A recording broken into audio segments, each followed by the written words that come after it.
Appreciate you for downloading another episode of Corners of the Culture. I'm D-Lo. He's KC. Yeah. Along with Don is Dope, the Yes, Dope sir. Ones. Yes, sir.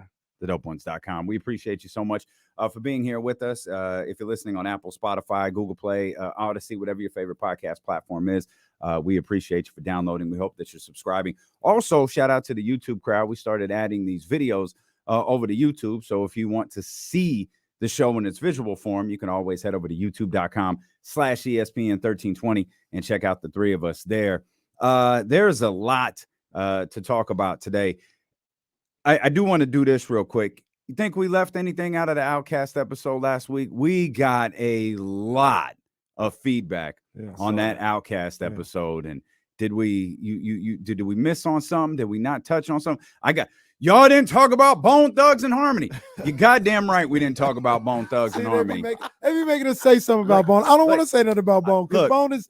I like Bone, but when they be like they should be in the greatest. No, they should not. Not everybody can be the greatest. Exactly. It's a short list of greatest hip hop groups of all time. I thought you did a good. Hey, look, very short. Tribe, and I know the Roots came into this. Like this. There's a couple you feel that you got to mention. Yeah, I just don't know that the greatest conversation spans outside the two groups we were talking about in Outkast and Wu-Tang. They check all the boxes, man. Absolutely, they check all the boxes. And no disrespect to Bone, but they're not in the conversation. No, they're not. I like Bone.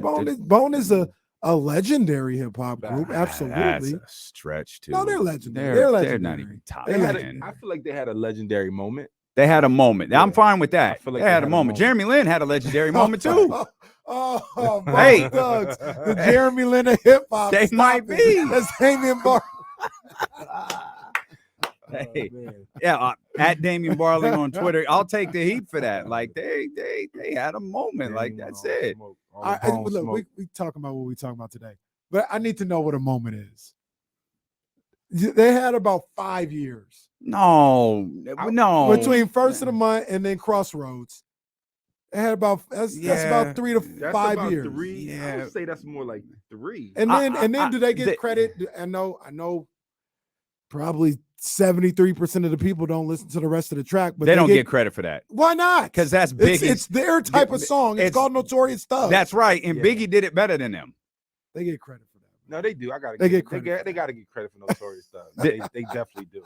That was a classic record. But again, it kind of gets into the moment category because it's around the same time. And beyond that, not a whole lot of Bone stuff popping off. I know. But shout out to them, man. No disrespect to Bone, but they not Cleveland's finest. Shout out to Cleveland, man. Yes, Big up Cleveland. We did this for you. Shout out to Easy.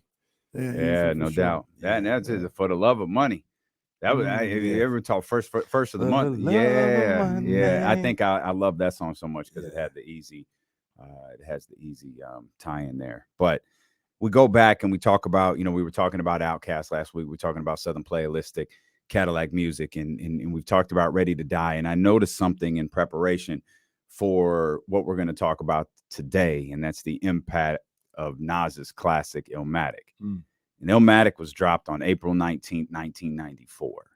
So this falls back into that time frame we were talking about of the Chronic and Outkast and Doggy Style and Ready to Die and now Illmatic.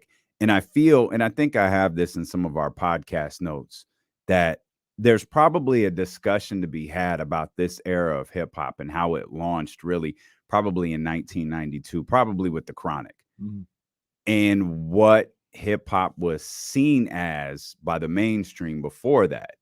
Because if you remember what 1990, 1991 was, that was Please Hammer Don't Hurt 'Em and To the Extreme. No matter what we think about those albums today, they were labeled as the top rap albums of the year. They have been designated as 2 of the highest selling rap albums of all time. Today, it's difficult to justify that music as rap music.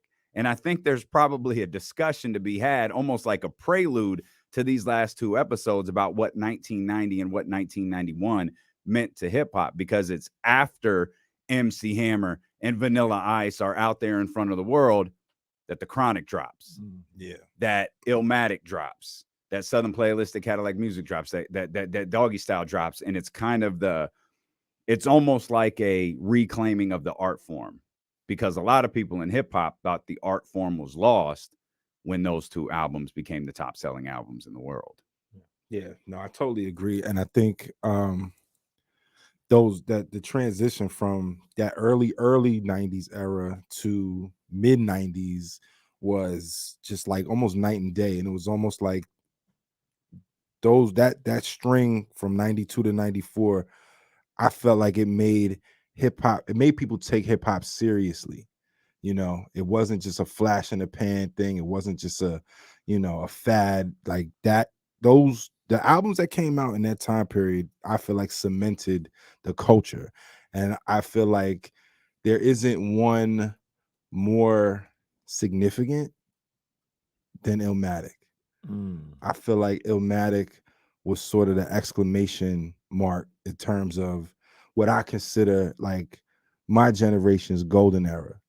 You know what I mean? Like Illmatic it's a masterpiece. Yeah. It is a masterpiece. It is a beautifully crafted piece of art.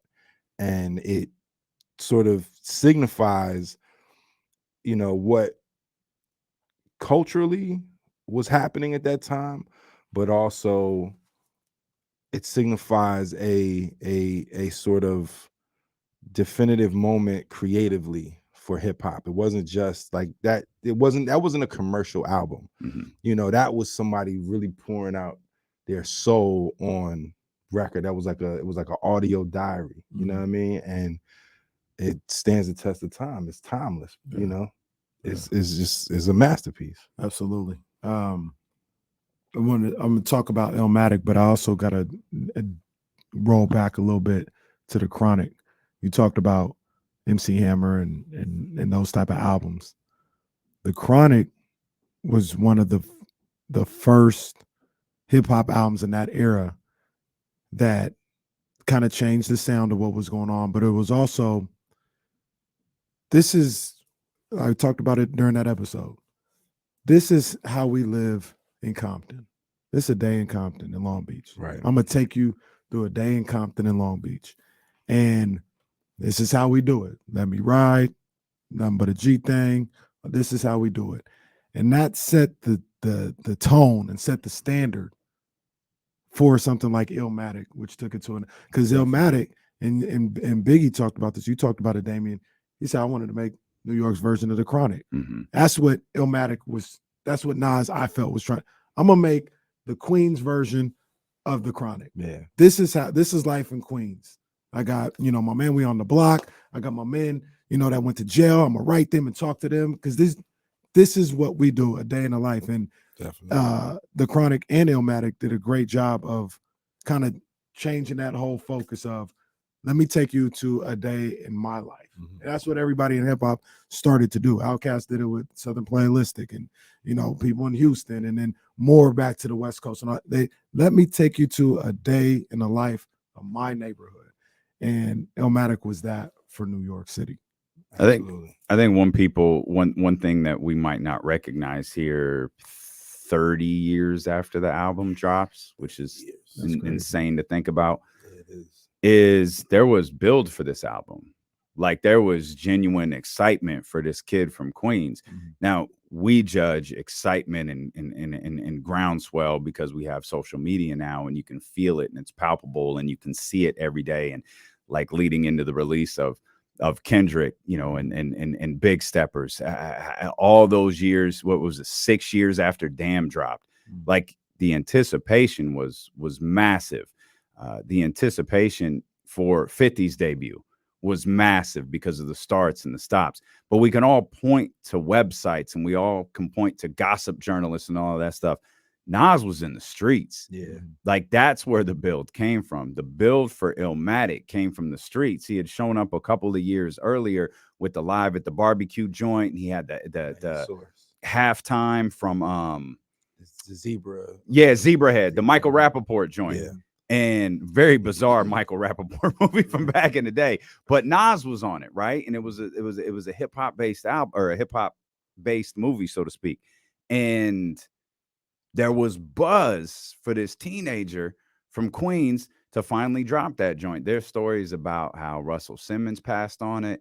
There's stories about how people fought for the rights to the album. And it's one of those cases where it finally drops and it doesn't disappoint. Yeah. It's a skyrocket for Nas. And the cover art has been mimicked in some way, shape, or form so many times over the years. Yeah, absolutely. It's one of those things where, if I could use a sports analogy, it's almost the LeBron James of hip hop. When you talk about the anticipation, when you talk about the expectations for Nas. We talk about this with LeBron all the time. He not only met all the unrealistic expectations, he exceeded them. Feels like Illmatic did the same thing. People had probably unrealistic expectations for this. What was he? 17. Oh no, you're right. I think he was 17 when halftime dropped. Yeah, because I just know that because I woke up early on my born day. I'm 20. It's a blessing. The essence of adolescence. Yeah. So I mean, this teenager, regardless of what it's 17, teenager. Facts. They had all this expectations for him. Right. And for him to knock it out the park the way he did, it feels like it's, I don't want to say it's one-on-one because I feel like Kendrick kind of did the same thing, but there's only a handful of people in the history of hip hop. Yeah, well, it's funny like this. I totally agree with you, Kenny, and it's funny you mentioned Kendrick because I consider Nas the first good kid in the Mad City. You know what I mean? Because that, to me, that was his narrative. It was a kid who was observing his neighborhood. He was observing, the other side of the world's greatest city, the side you don't talk about, the side you don't go to, 40 side of Vernon and Queensbridge projects, the largest and most notorious housing projects. So he was the perfect narrator for what was going on in his neighborhood. And that's the beauty of Illmatic. Like, it's so eloquent and it's so descriptive, and it just puts you right there. Like, it takes you, like, as soon as New York State of Mind comes on, it puts you right there. That piano, when that shit hits, you are in Queensbridge. And then how descriptive he is and how lyrical he is. But, he was getting a lot of comparisons to Rakim and Cool G Rap. But I feel like as great as they were, Nas possessed, I don't know, he just possessed something different just about his cadence and about his delivery. Like, he wasn't lyrical for the sake of just wasn't being lyrical. overly complex. It wasn't overly complex. Yeah. He was very deliberate in his delivery and his rhyme style and what he was saying. And even, I mean, when you think about the track listing, it's 9 songs on his album and a skit and an intro. So it's very concise, it's very to the point, and it's very deliberate. But it's just like, it's like Nas's cadence. Like, I mean, it's almost like an instrument in and of itself. But he can keep you like in this, he can keep you in the story, he can keep you in the narrative without getting lost and without it being too complex, like you said, Damien. So it's just, you know why it's so short? And it's hard to think about this. Back in 94, it got leaked. Oh, right. It hit the streets. Absolutely. It hit the streets. I think they wanted, I don't remember if it was 13 or 14 records or what it was, but because it got leaked, they're like, we've got to get this out. Yeah. Or everyone's going to have it. This is the most anticipated debut album in years. We've got to get this out. So that's why it's only 9 songs. And rumor has it, the urban legend is that Nas might have unintentionally aided in his album getting leaked because he was making dubs for his boys because he was so excited about it. He was coming home from the studio. And I mind you,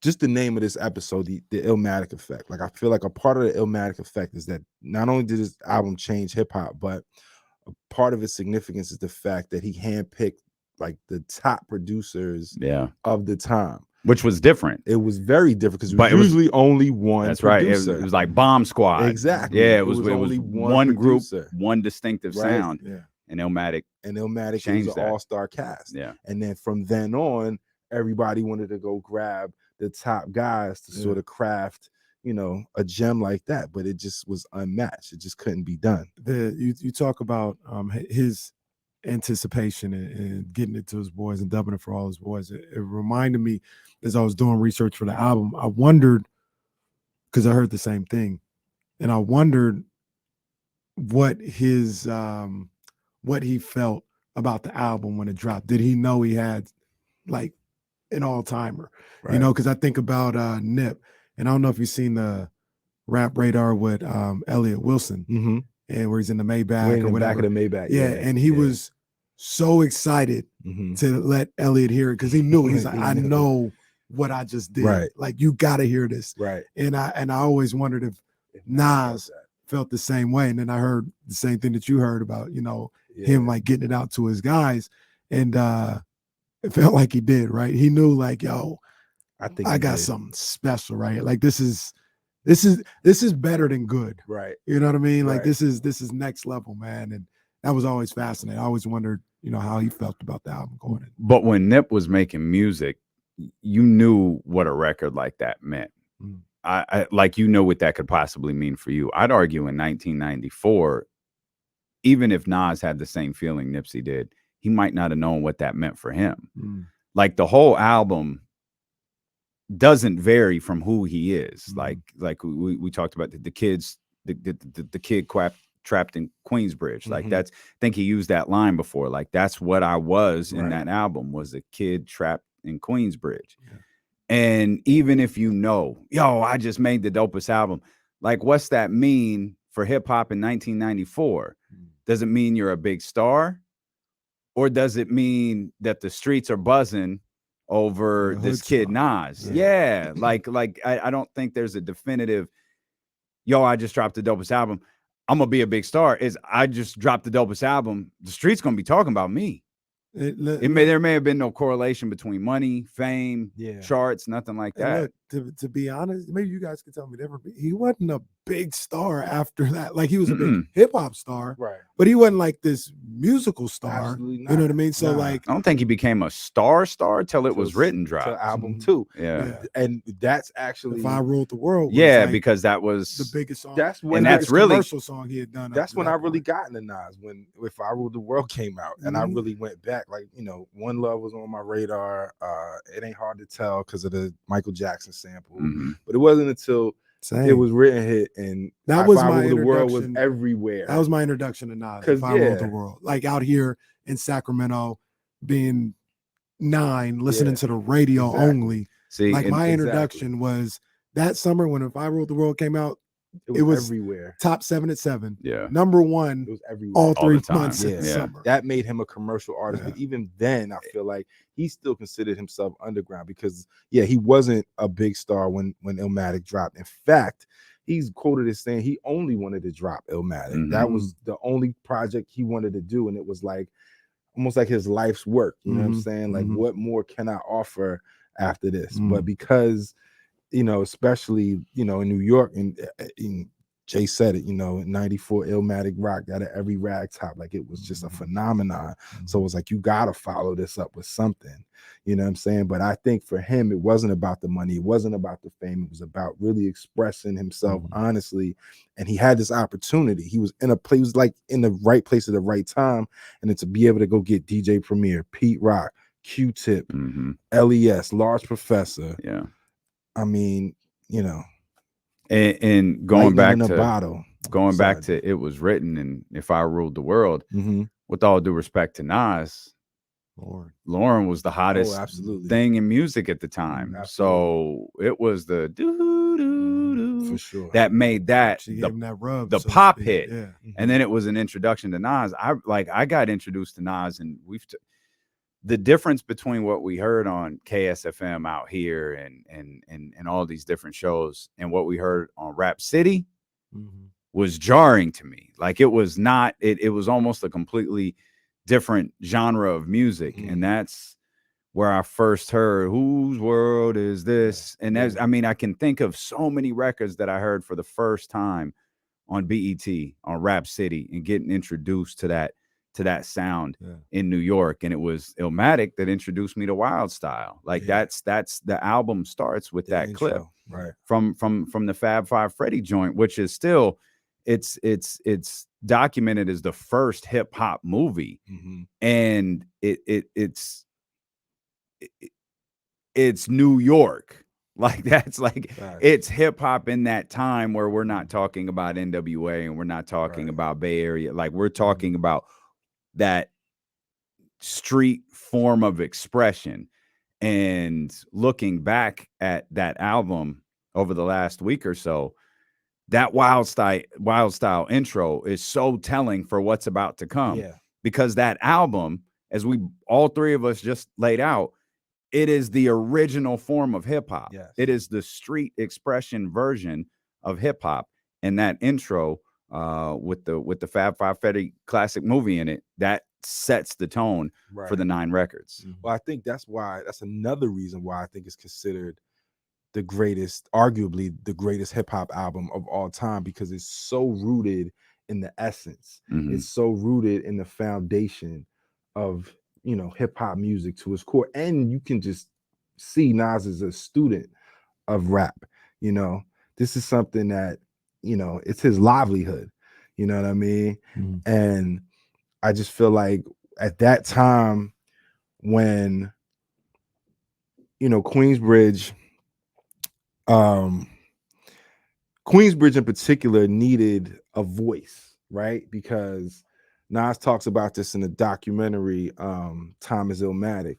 He was like, you know, Queens, they had Marley Marl, they had MC Shan, but they famously battled KRS-One. And KRS-One sort of proverbially ended the bridge with "the bridge is over, the bridge is over, but bye. And after that point, there wasn't really anybody coming out of Queensbridge. There were artists, but no one really was making any noise. So here's this young kid who is immensely talented, but he's in the streets. He's running around with Akinelli and, you know, these different guys, you know what I'm saying? And MC Search from Third Base, white dude, white rapper, you know, really kind of discovers him and puts him on. And it's just like the rest is history. You know what I'm saying? I got a question for both of you. Can I touch on that just one quick Absolutely. second? Go ahead. When you talk about Queensbridge, it's a really small section. It is. Right.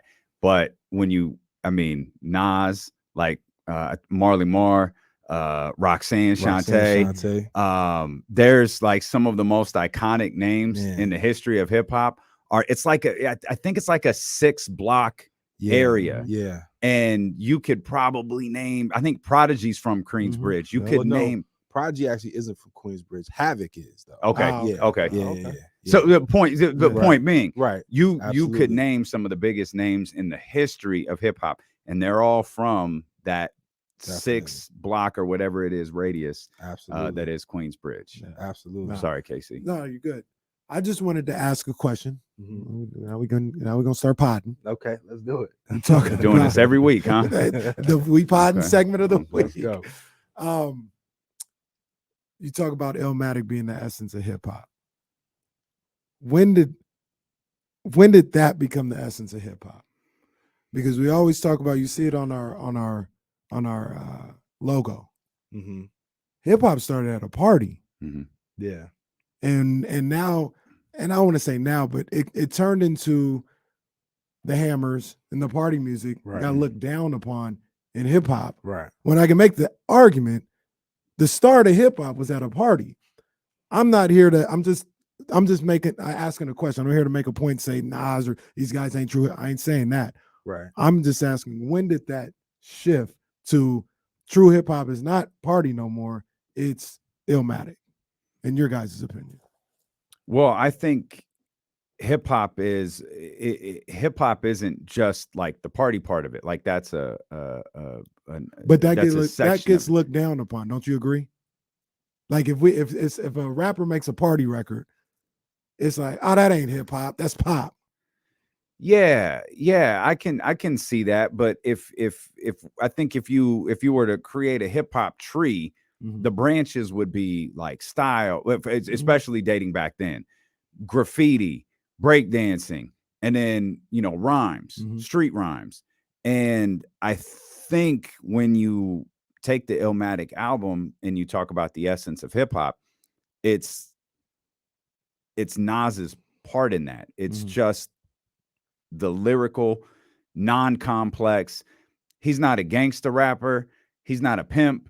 He's like none of that stuff. He's just a dude who rhymes. Yeah. He's just a dude who raps. He's just a dude who tells stories. And I think the grimy sound of Illmatic gives off the early incarnations of hip hop vibes. Do you think the street version of hip hop, not the not the Sugar Hill Gang version of hip hop, not even the Grandmaster Flash and Melly Mel version of hip hop, the hip hop that's not on record. The hip hop that was in, that was on the corners of New York, that was in the clubs in New York. Let me ask both of you guys, do you think that shift happened with the message? When you say the shift into party, hip hop ain't party, it's the streets. Well, I think that opened the door. See, okay, so here's my take on it. So when Kool Herc starts spinning the brakes in the park, in the Bronx, my take on it is, he was getting the party going, right? But to Damien's point, he was actually highlighting one of the elements of hip hop. And it's really that element is the break element is the sampling part of it, right? So you could take that, and this is just like the ingenuity of it all, and how ingenious it is. So you could take that one thing, that break, and get a party going. But you can also take that break and make a beat out of it. So it's introducing one of the elements of hip hop, but I don't think it's reducing it to being like party music. It just so happens that shit gets the party going. But I think rap music has always been rooted in these same elements, from the rhyme and the breaking, the graffiti, all of it. It encompasses the whole culture. And within that culture, you can do party records. You know what I'm saying? You can do, a lot of different things. You can go a lot of different directions. But I think what you're saying, to your point about it, the party music aspect of rap not feeling like real hip hop is because real hip hop and there's no said definition of it, but I think in the eyes of hip hop purists, real hip hop is a reflection of where it is born from, which is the streets, which is poverty, which is, black and brown struggle, like in the Bronx. You know what I'm saying? It wasn't no party and smiles. That was their outlet. That was their escape. But that doesn't represent to me. And even with the message, even with Grandmaster Flash, that was a commercialized way of giving you a gritty look at the streets. You know what I'm saying? But in the case of an Illmatic, it's a more honest depiction of it. It's not glossed up with, a catchy beat or a hook. You know what I'm saying? It's really raw. And I think in a purist eyes, that's the essence of it. That is the essence. Real hip hop is such an interesting term too, because indeed what you just described as real hip hop is really just early hip hop. Like hip hop, like everything else, evolves. Yes. And hip hop evolved from what we didn't see in the streets, in the clubs, to the Sugar Hill Gang and Grandmaster Flash and the Furious Five, to Curtis Blow, and then along to Run DMC. People didn't like Run DMC. They were like, "Yo, this is a rock record. What is this?" Like there were people who didn't like that, despite unanimous agreement that those are some of the two of the illest MCs we've ever seen. Right. And there was always a DJ a part of it. You know what I mean? But DJ Jazzy Jeff and the Fresh Prince, that's a little too soft for us. It's the evolution of the genre, and of course that's before it moves all the way west. Like we just stopped at Philadelphia. We didn't even get all the way to California and Los Angeles, and as we'll discuss next week, San Francisco and in the Bay Area and how that sound was created. So using the term real hip hop is you could really get in the weeds with just that phrase. I agree. But you could say that the Nas record represented early hip hop. It represented the version of hip hop that we didn't get to hear before the Sugar Hill Gang. It represented the version of hip hop that was in the streets. It represented, like you mentioned, Rakim and Kool G Rap. You could probably go to Grandmaster Caz. Everyone who's a part of this will tell you that he was the illest MC they've ever heard. Well, now you've got Nas and Illmatic on record, and I think this is the illest MC I've ever heard. Yeah. that's probably where you could draw the line to. Yeah, no, I just asked the question because No, you're trying to start stuff like you do every week. I just asked the question because I personally feel the same way. I feel like Illmatic is. If I can't describe it. I guess that's why I was helping you guys see if I could describe what I couldn't describe. At its core, like hip hop, like that is. Yeah. If aliens came here today and they said, "What's hip hop?" I'd probably say, "Show them Illmatic." Illmatic, you know what I mean? Like it's. But I can't describe how we got there, right? It's a bit of an evolution. Yeah. And that's where I talk about like the start comes from, not to say they were in the streets, like they were in the hood having a party, but it was a party. Yeah. But how we got to Illmatic being the true definition of hip hop, I was like, damn, I don't know. I just zoomed there, you know, like everybody else. And I was trying to figure out how did we get to it being there? Because we all kind of universally seem to agree that that's core hip hop. Right. And I think too, you can definitely get in the weeds with the term real hip hop, but also juxtaposed with commercially successful hip hop that becomes pop, right? So it's a fine line. It's a fine line. You walk a fine line, and it's really objective. It's really based on your preference or what you consider real hip hop. Was If I Ruled the World a pop record? Nah, it was just a commercially successful hip hop record. So pop, because I mean, what's pop short for? Popular, absolutely. But so If I Ruled the World was a pop record. It's a thin line, though. It's a thin line. But here's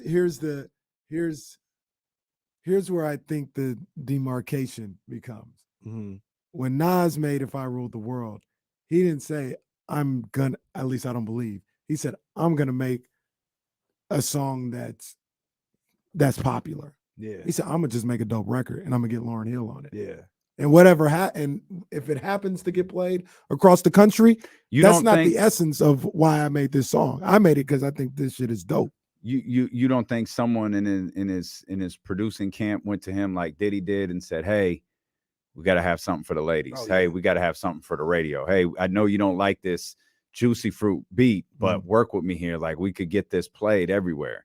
You don't think someone went to him and said, hey, Lauren's the hottest thing. If we work this right, we could take Nas to a different stratosphere. Without a doubt. Yeah. He needed that. He needed that because it's like validation, honestly. When you get that radio record that's spinning, it's like, okay, I'm already locked in the streets, but now I got the charts too. So definitely. So like Illmatic, we talked about the build to Illmatic and how, you know, unless you was outside, you didn't know.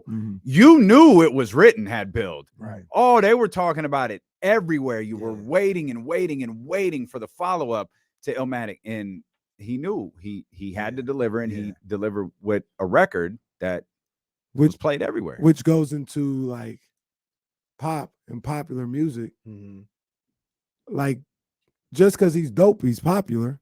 Right. You know what I mean? It's not like he's trying to be like come on, man. You know what popular means though.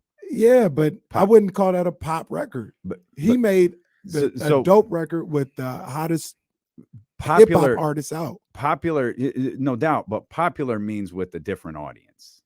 That's ultimately what we're talking about. That's what separates pop music, and no one wants to acknowledge this, but that's what separates pop music and hip hop music. Like hip hop music now is pop music. You could say whatever you want to about him lyrically or what you think of his style. Drake is a pop artist. No, 100%. Because the white audience loves that dude. So there was a time where, 106.5 The End ain't playing Drake. Oh, now they're announcing the tour.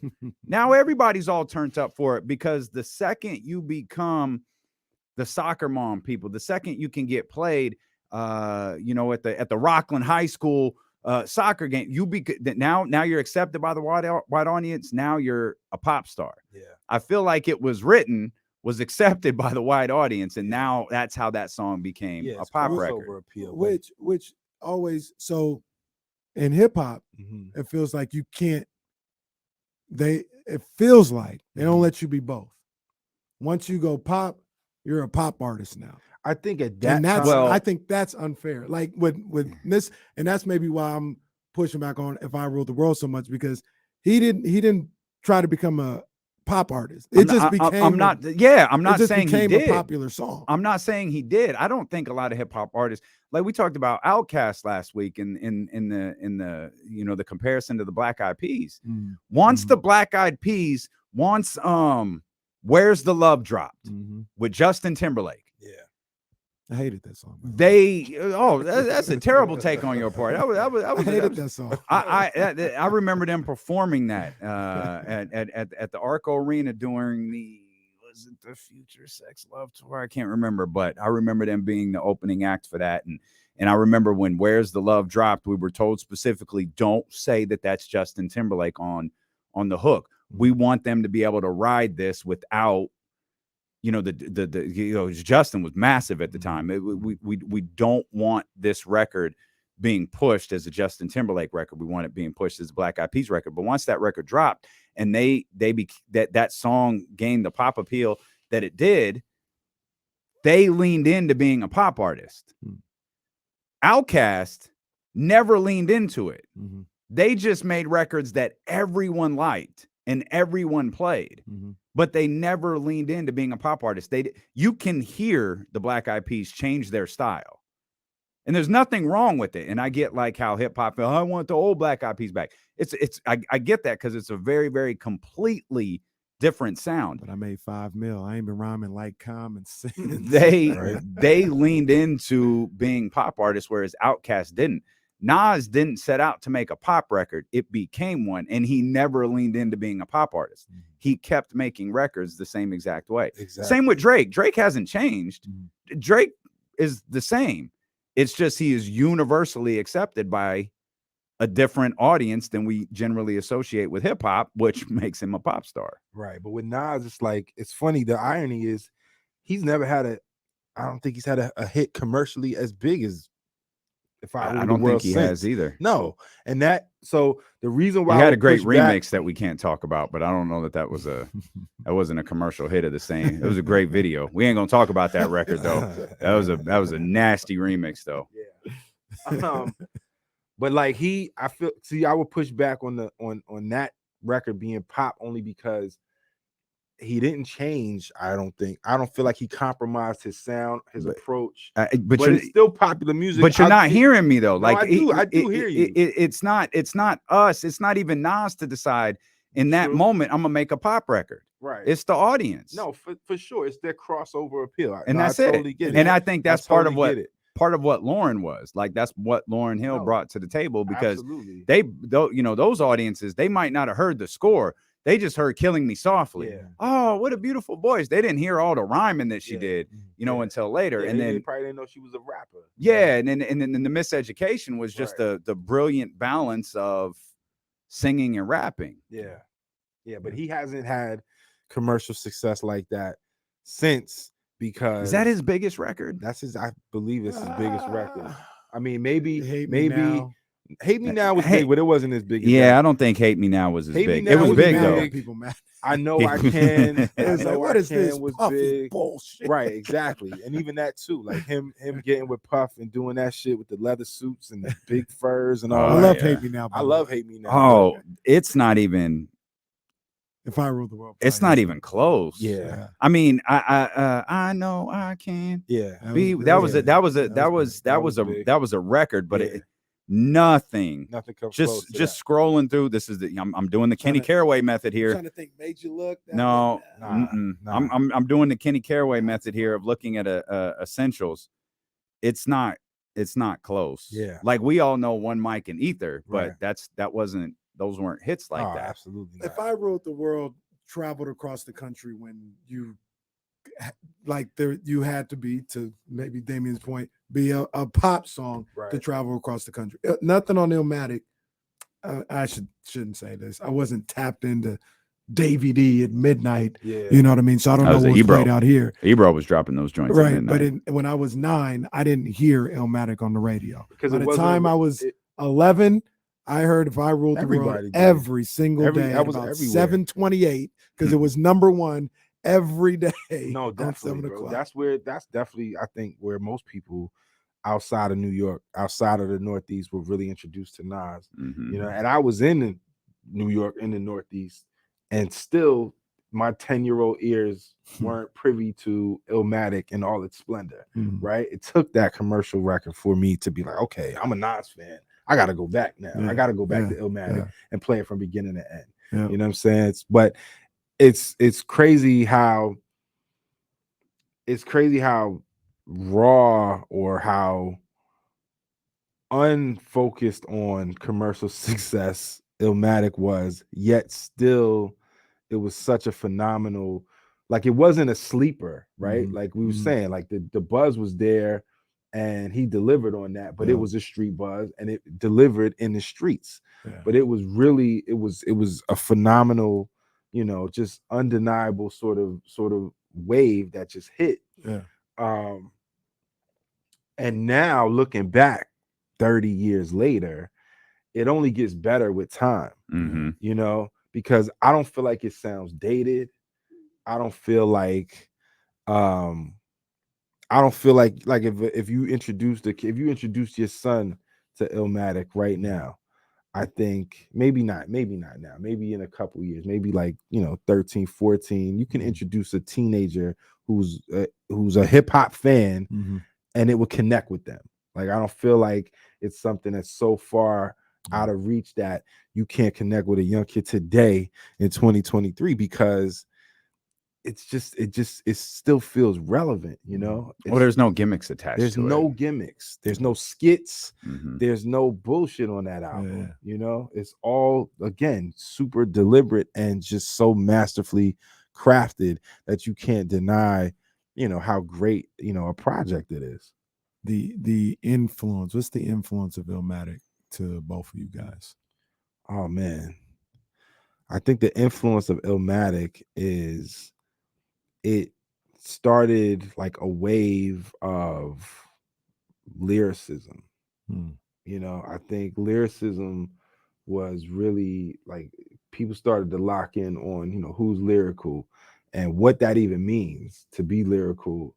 Like, you take, you know, Illmatic and you get Busta Rhymes or Talib or Mos, or, I mean, I feel like even Hove started to like really, you know, step his you know. So like, I think the lyricism and I think the honesty too, man. I think that just resonates. Like, when, like, you know, Damien was saying, there's no gimmicks. When you have a record that is just pure, it resonates. And I think that absolutely, and the fact that it was an all-star producer situation going on, that set the precedent for that. And I think the legacy of it, you know, it still speaks true to this day. But it's funny though with the producer thing, because now Nas has come full circle. Now he only records with Hit Boy, you know, which is crazy, but you know, it works for him, and it's a beautiful thing to see him winning Grammys. You know, still 30 years later, he's still doing his thing.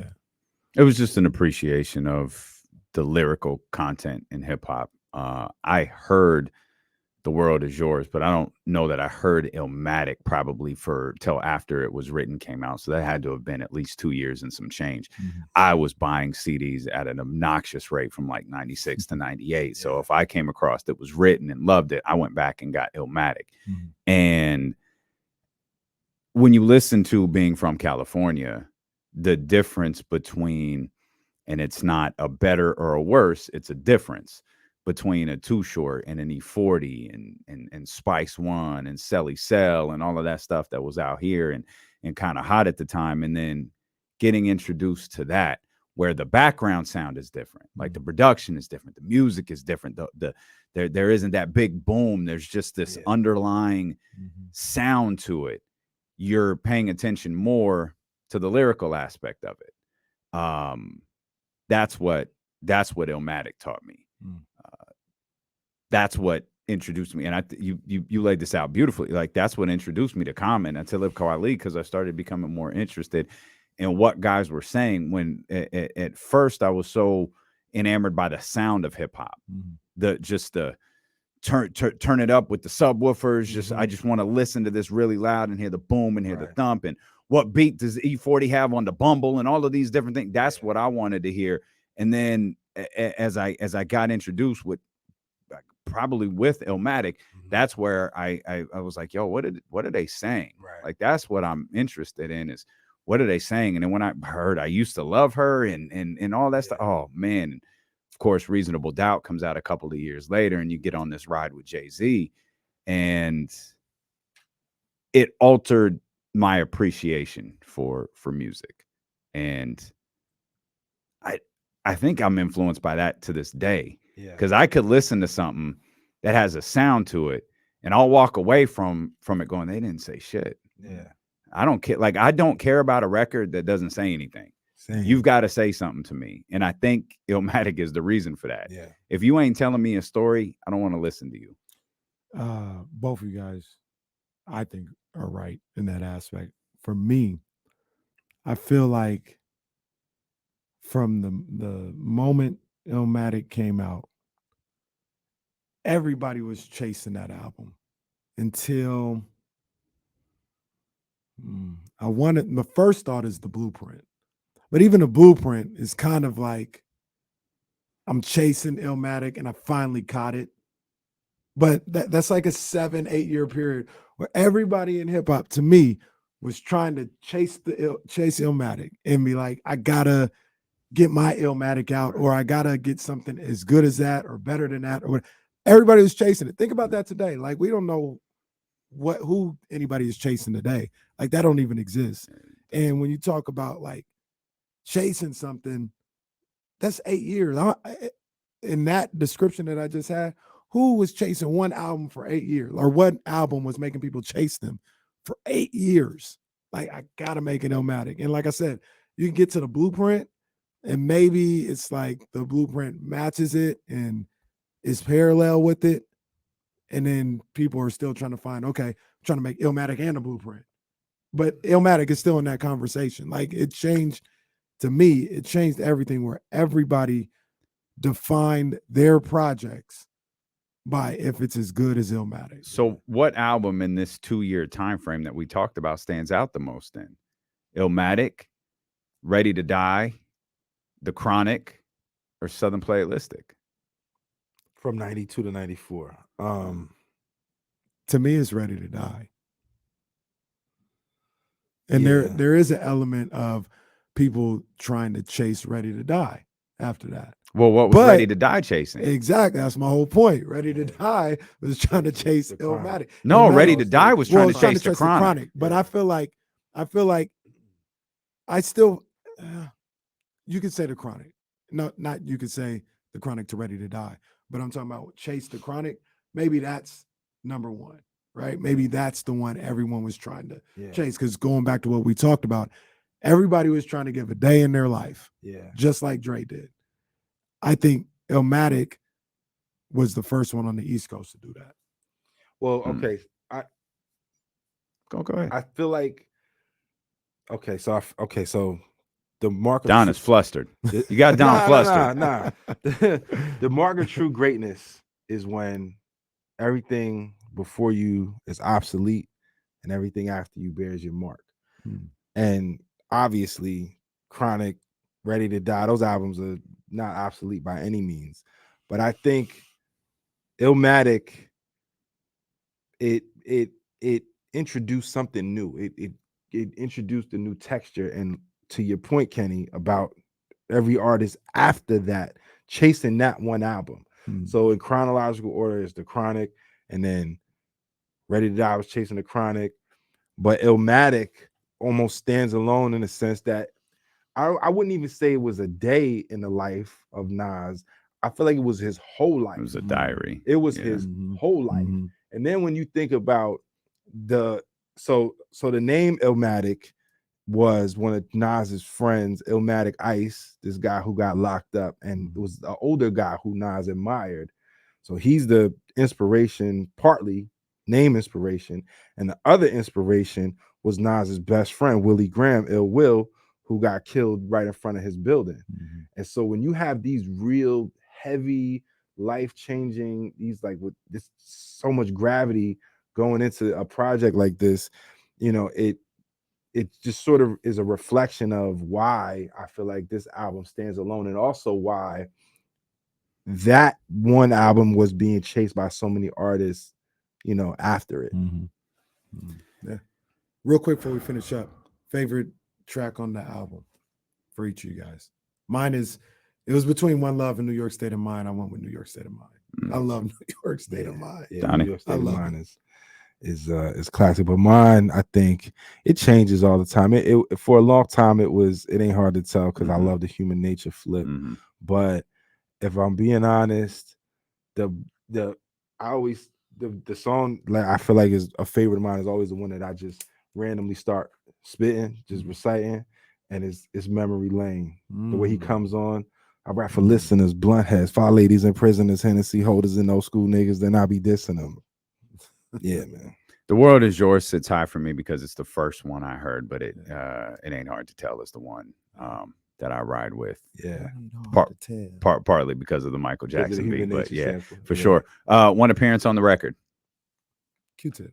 Nope. AZ. That's the one. Yeah. Your boy. AZ. It's the only appearance on the record. On Life's a Bitch, but I consider people always harp on the fact that there's only one feature, but I consider Q-Tip being a feature, and who else is a feature? There's two other people who are technically features on Illmatic. No. Pete Rock, he does the hook on Whose World Is This? The World Is Yours. Whose World? That's Pete Rock singing, and then Oludara, Nas's dad, is playing the horn on the end of Life's a Bitch. Yeah. We appreciate you so much for tuning into this episode of Corners of the Culture. Make sure you check out thedopoones.com. Make sure you subscribe, rate, and review to the podcast. Share it with your friends. Post it all over social media. And most importantly, make sure that you're back here next week. We're going to dive into the history of Bay Area hip hop. Yeah. We're going east to west next week, baby. And man, you talk about an influence. You talk about how E40 changed the way independent labels were handled in the world of hip hop. You talk about influence. You can't tell the story of hip hop without telling the story of E40. We'll get into Too Short and everything else that happened. It's probably a long discussion to be had about Keith Natali and KMEL as well, and what they've meant for hip hop in general, but specifically Bay Area hip hop. So that's all here next week on Corners of the Culture.